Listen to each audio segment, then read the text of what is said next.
మీ business ఏదైనా మీ ఊర్లో promotion చేయాలంటే అది సుమన్ టీవీతోనే సాధ్యం. ఇప్పుడే సంప్రదించండి.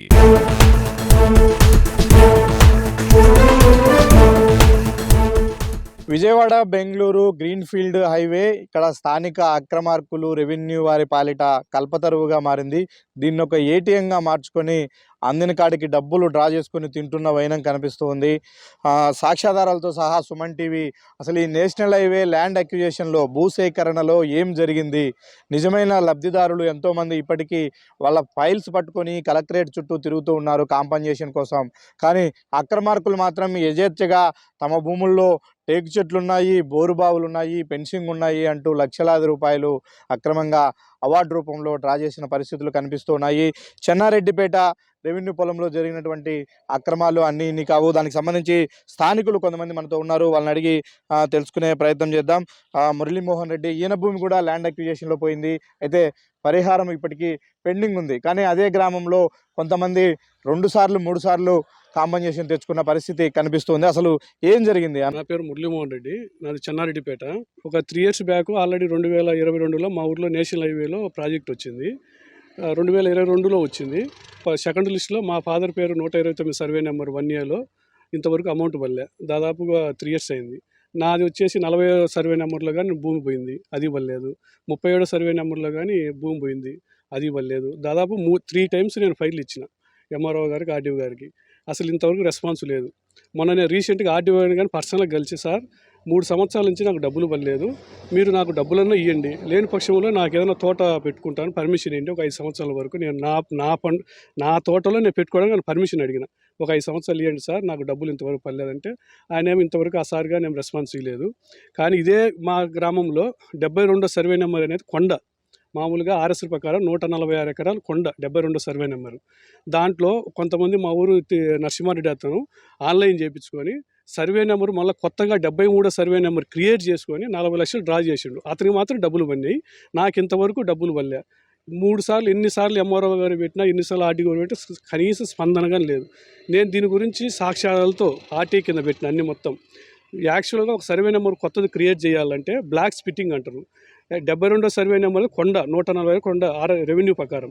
కానీ ఆ కొండలో అతను ఏం చేసిండు, ఈ ఎవరికన్నా పట్టా ఇవ్వాలనుకుంటే అసైన్మెంట్ కమిటీ ఉండాలా, 72 సర్వే నెంబర్ను 73 కింద పెట్టి 40 లక్షలు డబ్బులు డ్రా చేసిండు. వాళ్ళకి మాత్రం డబ్బులు పడినాయి, మాకు అసలైన జెన్యూన్ రైతులకు ఇంతవరకు పడలే మాకు. నేను దీని గురించి పిల్లిగా హైకోర్టులో వేసిన ఒక 2 months కింద. పిల్లి వేస్తే ఆ రోజు చీఫ్ జస్టిస్ గారు ఒక డైరెక్షన్ ఇచ్చిండు. ఏమని ఇచ్చిండ్రు, మీరు మళ్ళా నరసింహారెడ్డి గురించి మీరు అతని గురించి ఏం అలిగేషన్ చేసిండో స్థానిక కలెక్టర్ని కలిసి పారి మళ్ళీ అర్జీ ఇవ్వమన్నాడు. దాదాపు 2 months అయింది, ఇంతవరకు నాకు రెస్పాన్స్ లేదు. నా దగ్గర ప్రతి ఒక్క ఎవిడెన్స్ ఉన్నాయి అన్నమాట. అతను 73 సర్వే నెంబర్ను అసలు అప్పటికప్పుడు కొత్తగా ఫస్ట్ వచ్చినప్పుడు అసలు సర్వే నెంబర్ అతను పోలే, సెకండ్ లిస్ట్లో వచ్చింది. అప్పటికప్పుడు క్రియేట్ చేసి సబ్ డివిజన్ చేసి మ్యాపు. మాది మాత్రం ఎప్పుడో 50 ఏళ్ళ నుంచి మా నాయన మా అబ్బ తరం నుంచి మాకు డబ్బులు రాలేదు. వాళ్ళకి మాత్రం ఇమీడియట్గా డబ్బులు తలుచుకుంటే 1 weekలో డబ్బులు వాళ్ళకి పడుతుండే. మాకు 3 years నుంచి డబ్బులు పడలే. ఏంది అని ఎంఆర్ఓ సార్ని అడిగితే సరైన రెస్పాన్స్ లేదు, ఫైల్ ఆడుంది అంటారు, ఆర్డీఓని అడిగితే ఆడుంది అంటారు, ఇంతవరకు అసలు రెస్పాన్స్ లేదు. మా ఊళ్ళో దాదాపు మీరు ఎంక్వైరీ చేయండి గవర్నమెంట్ను. ఇది మినిమం లో కేసు చంద్రబాబు వరకు మీరు సార్ ఏ గవర్నమెంట్ వచ్చినా రైతులకు దయచేసి మీరు ఒకసారి ఇది పెద్ద కమిటీ ఏర్పాటు చేసి మా ఊళ్ళో 50% అమౌంట్ వల్లే పాపం రైతులు తిరిగి అసలు ఎట్లుంటారో ఒకసారి కనుక్కోండి. మీరు నేను చెప్పే తప్పు అయితే మీరు ఏమన్నా నా మీద యాక్షన్ పరువు నష్టం వేసి నేను రెడీగా ఉన్నా. నేను ఆల్రెడీ నా కాడ ఎవిడెన్స్ నేను కోర్టుకు కానీ సమర్పించిన. అంటే ఏంది అక్రమంగా చేపించుకునే వాళ్ళకు పనులు అవ్వడము, అవార్డు రావడం ఏంది? జెన్యూన్గా ఉన్నటువంటి రైతులు, భూములు కోల్పోయినటువంటి రైతులకు అవార్డు ఇవ్వకుండా ఆపడం ఏం జరుగుతుందంటారు ఈ రెవెన్యూ వ్యవస్థలో? ఏం లేదు సార్, ఇప్పుడు రెవెన్యూ వ్యవస్థలు ఏంటంటే అతను స్థానికంగా కొంతమంది దళారులు ఏర్పాటు చేసుకొని వాళ్ళు చెప్తేనే పనులు అవుతాయి. మీరు కావాలంటే నేను చెప్పేది నా ఒక్క వయసు కాకుండా మీరు ఒకరోజు ఇంకా మిగతా అన్ని ఛానల్ దయచేసి మా గ్రామాన్ని, బొప్పాపురం మా ఊరు రాండి. నేను చెప్పేది కాకుండా ఇంకా చాలామంది పాపం రైతులు ఏంటంటే వాళ్ళని కనుక్కోండి, నేను చెప్పేది కరెక్టే కదా. మీరు వస్తే అన్ని విషయాలు తెలుస్తాయి. దాదాపు 50% ఇంతవరకు మా ఊర్లో డబ్బులు పడలే. డబ్బులు ఎవరన్నా పడితేనే ఇమీడియట్గా ఫైల్ అవుతుండే, లేకపోతే ఏం లేదు, సంవత్సరాలు తిరుగుతున్నాయి. ఇప్పుడు 2022లో ఫస్ట్ నోటిఫికేషన్ వచ్చిన తర్వాత 3 సంవత్సరాల నుంచి దాదాపు 3 years అయింది. 3 years వరకు పడదు, ఇంతవరకు జెన్యూన్ ఫైల్ పడలే. కొంచెం ఫైళ్ళు అటు ఇటు ఏం లేకుండా కొంచెం గవర్నమెంట్ పొలాలు అవి ఉండేటి మాత్రం వాళ్ళకి ముందే చేసుకున్నారు ఆల్రెడీ డబ్బులు. మేము జెన్యూన్ పొలాలు కాబట్టి సరే మాకు ఎప్పుడన్నా డబ్బులు పడినాయి ఇంకా 3 ఇయర్స్ ఆగుతాము, మా జనుడు పొలాలు కదా అని చెప్పి మేమేమో సరిత వాళ్ళకు అన్ని డాక్యుమెంట్ ఇచ్చినా మాకు అది లేదు ఇది లేదు అని చెప్పి రిటర్న్ పంపిస్తుంటారు. ఇప్పుడు సింపుల్ లాజిక్ మా ఊర్లోనే ఇప్పుడు ఆ సర్వే నెంబర్ నేను చెప్పిన 72 సర్వే నెంబరు కొండ ఉంటే దాన్ని ఒక కొండను మామూలుగా వేరే వాళ్ళకి ఇవ్వాలంటే ఒక జాయింట్ కలెక్టర్ లెవెల్లో వాగులు కానీ ఏదైనా కొండ కానీ ఒక సబ్ డివిజన్ చేయాలంటే ఒక జాయింట్ కలెక్టర్ వచ్చి దాన్ని చేంజ్ ఆఫ్ క్లాషన్ చేసి ఎవరికైనా పట్టా ఇవ్వాలి. అలాంటిది ఏమి లేకుండా గవర్నమెంట్ కొండ ఎక్కించుకొని దాని మాత్రం సర్వే నెంబర్ 73 మార్చి డబ్బులు ఇస్తారు. మీరు మా 50 ఏళ్ళ నుంచి మా అబ్బా మా నాయన తరంలో ఉంటే మాకు పొలాలు ఇయ్యరా? ఇది ఎక్కడ న్యాయం సార్? ఇది మీరు ఆలోచించండి ఒకసారి. ఇప్పుడు దీన్ని దయచేసి కొంచెం గవర్నమెంట్కి దృష్టి దిలపై కలెక్టర్ గారికి అందు. నేను వేసిన పిల్లు గారు మీరు చూడండి, ఎవిడెన్స్ మొత్తం పెట్టినా ఆర్టీఏ సమాచారం పెడితే ఎంఆర్ఓ సార్ ఇయ్యాడు. ఇప్పుడు ఒక సబ్ డివిజన్ చేయాలంటే ఇప్పుడు ఆ కొండను ఇప్పుడు నేను చెప్పిన 73 సర్వే నెంబర్ కొత్తగా క్రియేట్ చేసి డబ్బులు తీసుకున్నారు. టేక్ షీట్లు ఉన్నాయి బ్రదర్, దాంట్లో ఒక 100 వరకు టేక్ షీట్లు డబ్బులు. నేను రైతును, నాకు టేక్ షీట్లు డబ్బులు పోయినాయి. పోయిన తర్వాత నేను గవర్నమెంట్కి హ్యాండ్ అవుట్ చేయాలి. ఫారెస్ట్ వాళ్ళు ఎంఆర్ఓ వాళ్ళు వచ్చి మళ్ళీ టేక్ షీట్లు తీసుకొని గవర్నమెంట్ మీరు రికవర్ చేసుకోవాలి. అసలు టేక్ షీట్లే లేవు. ఇప్పుడు ఆ టేక్ షీట్లు ఎవరి కాడ ఉన్నాయి? ఎవరు గవర్నమెంట్ కాడ? ఫారెస్ట్ వాళ్ళ దగ్గర ఉన్నాయా? ఎంఆర్ఓ వాళ్ళ దగ్గర ఉన్నాయా? నా దగ్గర అన్ని ఎవిడెన్స్ ఉన్నాయి. ఒక 2-3 ఇయర్స్ నుంచి నా దగ్గర లైవ్ ఫోటోలు అన్ని ఎవిడెన్స్ అన్ని కోర్టు సమర్పించిన. దయచేసి మీ ద్వారా మీ మీడియా ద్వారా మాకు ఇమీడియట్గా మాకు డబ్బులు పడతారు చేయండి. మొత్తం మీద చెన్నారెడ్డిపేటలో జరిగినటువంటి అక్రమాలు అన్నీ ఇన్ని కావు. ఎవిడెన్స్తో సహా మనకు మురళీమోహన్ రెడ్డి సుమన్ టీవీని సంప్రదించడం జరిగింది. ఏం జరిగింది అనే విషయాలు. ఇక్కడ ఒక మాస్టర్ మైండ్ ఉన్నాడు, రెవెన్యూలో తలపండినటువంటి వ్యక్తి.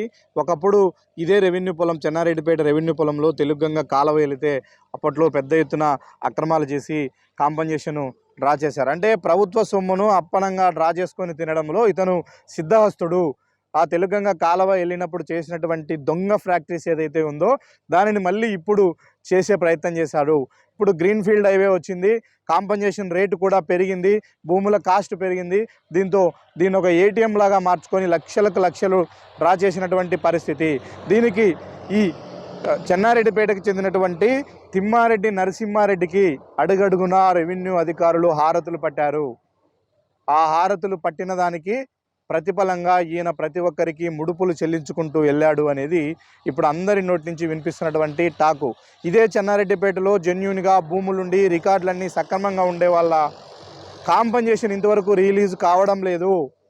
ఆ రెవెన్యూ పొలంలో ఎవరికైనా పరిహారం రావాలి అంటే అది నరసింహారెడ్డి ద్వారానే రావాలి. ఆయన అడిగి భంగపడితేనే, ఆయన ద్వారా ఫైల్ మూవ్ అయితేనే అక్కడ అధికారులు యాక్సెప్ట్ చేస్తారు. లేదంటే నేరుగా ఫైలు ఒక రెవెన్యూ అధికారికి ఇస్తే ఆఫీస్కి వెళ్ళి చించేస్తాడు అనే టాక్ కూడా ఉంది. ఎవరు అసలు ఈ తిమ్మారెడ్డి నరసింహారెడ్డి? ఎందుకు ఇతనికి ఇంత ప్రాధాన్యత ఇస్తున్నారు? సరే, అతనేమన్నా జెన్యున్గా ఉన్నాడా? అతనేమన్నా కరెక్ట్గా పరిహారం పొందాడా అంటే లేదు. ఇప్పుడు 71 సర్వే నెంబర్లో 2D2 17 సెంట్లకు గాను 13,97,000 రూపాయలు పరిహారం పొందాడు. ఎవిడెన్సెస్ అన్నీ ఉన్నాయి. 17 సెంట్లకు 13,97,000 రూపాయలు కాంపన్సేషన్ అంటే ఎలా వస్తుంది? దాంట్లో పదుల సంఖ్యలో విలువైనటువంటి కలప సంబంధించినటువంటి టేకు చెట్లు ఉన్నాయి అని దొంగ రిపోర్ట్ రాపించాడు రెవెన్యూ అధికారుల దగ్గర.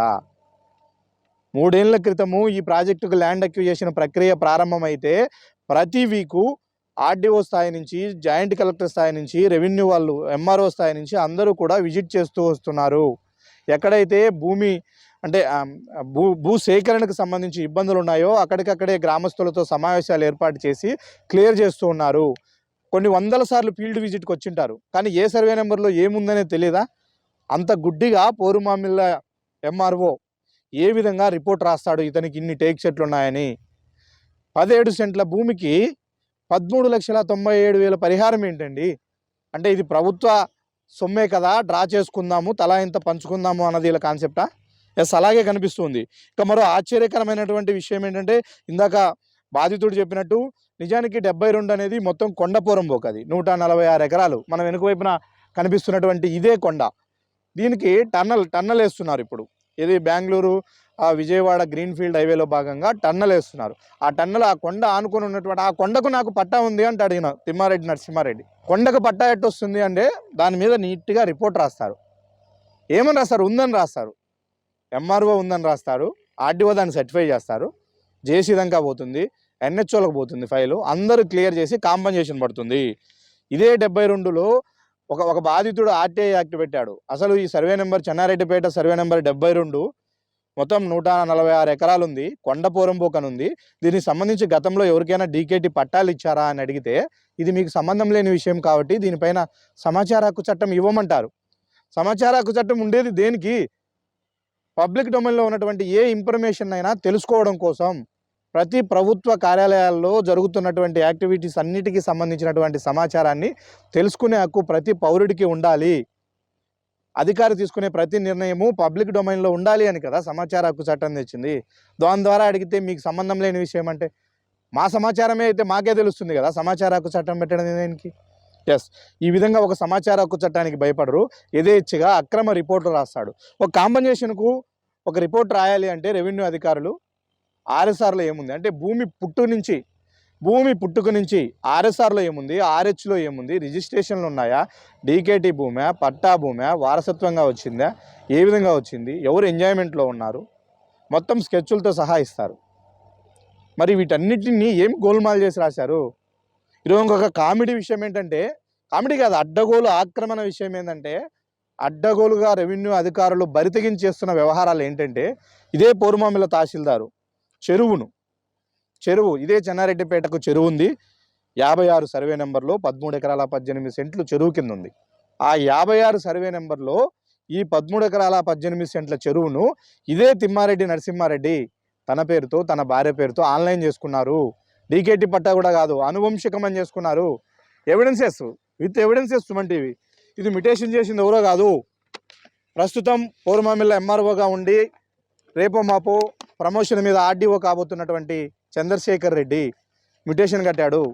సర్వే నెంబర్ 52లో ఆర్ఎస్ఆర్లో చెరువు ఉంది, 56లో సర్వే నెంబర్ 56లో చెరువు ఉంది. చెరువుకు 10 ఎకరాలు ఒకరి పేరుతోనే వాళ్ళ తిమ్మారెడ్డి నరసింహారెడ్డి వాళ్ళ భార్య పేరుతో ఆన్లైన్ చేస్తారు. మిగిలిన తిమ్మారెడ్డి ఈశ్వరమ్మ పేరుతో మిగిలిన 3 ఎకరాలను భర్త ఎక్కించుకుంటాడు. అంటే ఏం ఇల్లు? అదేదో సినిమాలో కామెడీ ఉంటుంది, ఆ చార్మినార్ను చూపించి ఇది మీకు అమ్మేస్తాం కొనుక్కుంటారా అని. అంటే రెవెన్యూ అధికారులు ఈ చెరువును చూపించి మీకు ఆన్లైన్ చేస్తాం డబ్బులు ఇస్తారా అన్నట్టు ఉంది వ్యవహారం. ఇంత అడ్డగోలుగా వ్యవహారాలు జరుగుతున్నాయి. ఒక కాంపన్సేషన్ రిలీజ్ కావాలంటే ఆషామాషి ఏదో ఒక విఆర్ఓ లేకంటే ఆర్ఐ, డిప్యూటీ తహసీల్దార్ సంతకం పెడితే అయిపోయేది కాదు. జిల్లా జాయింట్ కలెక్టర్ వరకు ఫైల్ వెళ్ళాలి.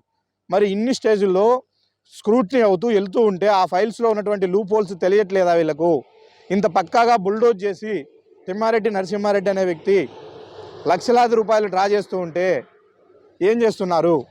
ఇదే 73 సర్వే నెంబర్కు సంబంధించి 39 లక్షల కాంపన్సేషన్, 72 కొండ, దానిని 73/1 కింద చేసి ఒక కొత్త సర్వే నెంబర్ను సృష్టించి దాంట్లో ఎకరా 39 సెంట్లు తిమ్మారెడ్డి నరసింహారెడ్డికి ఆన్లైన్ చేసిన ఈ ఎంఆర్ఓ గారు అందులో అపురూపమైన విలువైనటువంటి కలప సంపద ఉంది అంటూ, టేక్ షీట్లు ఉన్నాయి అంటూ రిపోర్ట్ రాసి 39 లక్షల రూపాయలు కాంపన్సేషన్. ఈ తిమ్మారెడ్డి నరసింహారెడ్డి ఒక్కడే అక్రమంగా 50 లక్షలు తిన్నారు సార్ గవర్నమెంట్ సొమ్మును. ఇదే చెన్నారెడ్డిపేటలో ఎక్కడ టేక్ షీట్లు ఉన్నటువంటి ఆనవాళ్ళు లేవు. ఇప్పుడు రెవెన్యూ వాళ్ళకి అత్యాధునికమైనటువంటి టెక్నాలజీ అందుబాటులోకి వచ్చింది. గూగుల్ మ్యాప్లో బ్యాక్ వెళ్ళి ఏడాది క్రితం 2 ఏళ్ల క్రితం ఒక ల్యాండ్లో ఒక సర్వే నెంబర్లో ఫీల్డ్లో ఏముంది అన్నది శాటిలైట్ ద్వారా చూసే అవకాశాలు ఉన్నాయి. మీరు ఏ వెరిఫికేషన్ అయినా చేయండి. జెన్యూన్గా ఉన్నటువంటి బాధితులు తమకు కాంపన్సేషన్ రాలేదు అంటూ అనేక సార్లు రెవెన్యూ కార్యాలయాల చుట్టూ తిరిగి అలసిపోయి చివరకు కోర్టులను సంపాదిస్తూ ఉన్నారు, న్యాయస్థానాలకు వెళ్తూ ఉన్నారు. కానీ అన్నీ ఏమీ లేనటువంటి అక్రమార్కులకు మాత్రం యథేచ్ఛగా లక్షలాది రూపాయల ప్రభుత్వ సొమ్మును అప్పనంగా వాళ్ళ అకౌంట్లలో వేస్తూ ఉన్నారు. ఇవి డ్రా చేసుకున్నటువంటి కాంపన్సేషను, ఈ పరిహారం ఎవరు ఎంత పంచుకున్నారు, ఎవరు ఎంత తిన్నారు అనేది ఎంక్వైరీలో తేలాల్సి ఉంది. ఎస్, కూటమి ప్రభుత్వం వచ్చిన తర్వాత భూ కబ్జాలపైన చాలా దృష్టి సాధిస్తుంది, పకడ్బందీగా చేస్తూ ఉంది, భూ ఆక్రమణలు ఎక్కడికక్కడ కట్టడి చేస్తూ అని చెప్తున్నారు. కానీ ఒక రోడ్డు నిర్మాణంలో భూసేకరణలో జరిగినటువంటి ఈ అక్రమాలపైన ఉన్నతాధికారులు ఖచ్చితంగా దృష్టి సాధించాలి.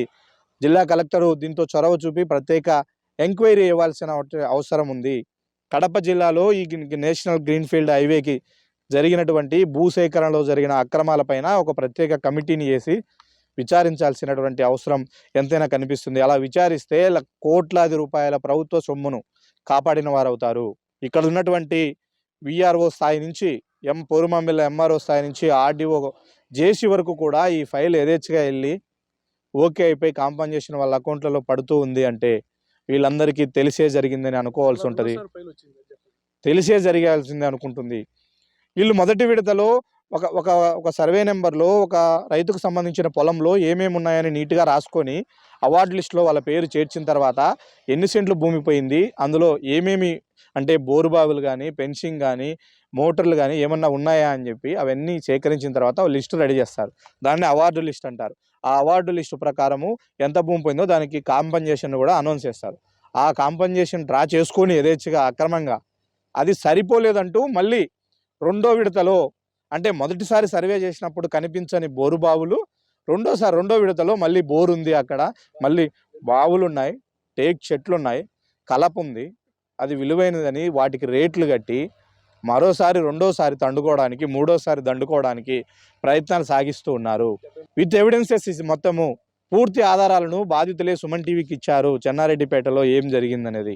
కాబట్టి ఇప్పటికైనా వీళ్ళందరినీ కూడా మోసగించి డబ్బులు డ్రా చేసినటువంటి తిమ్మారెడ్డి నరసింహారెడ్డి పైన కఠిన చర్యలు తీసుకోవడంతో పాటు దీనికి బాధ్యులైనటువంటి రెవెన్యూ అధికారులందరిపైన చర్యలు తీసుకోవాల్సినటువంటి అవసరం కనిపిస్తుంది. ఆ దిశగా జిల్లా స్థాయి అధికారి అయినటువంటి కలెక్టర్ ఒక ప్రత్యేక విచారణ కమిటీని వేసి విచారిస్తే కానీ ఇక్కడ ఉన్నటువంటి నిజమైన బాధితులకు న్యాయం జరగదు. మరోవైపు ప్రభుత్వ సొమ్ము అప్పనంగా ఎవరైతే కాజేశారో వాళ్ళని పట్టుకునే అవకాశము ఉండదు. కాబట్టి ఖచ్చితంగా మెరుగైన విచారణ చేయాలని ఆశిద్దాం.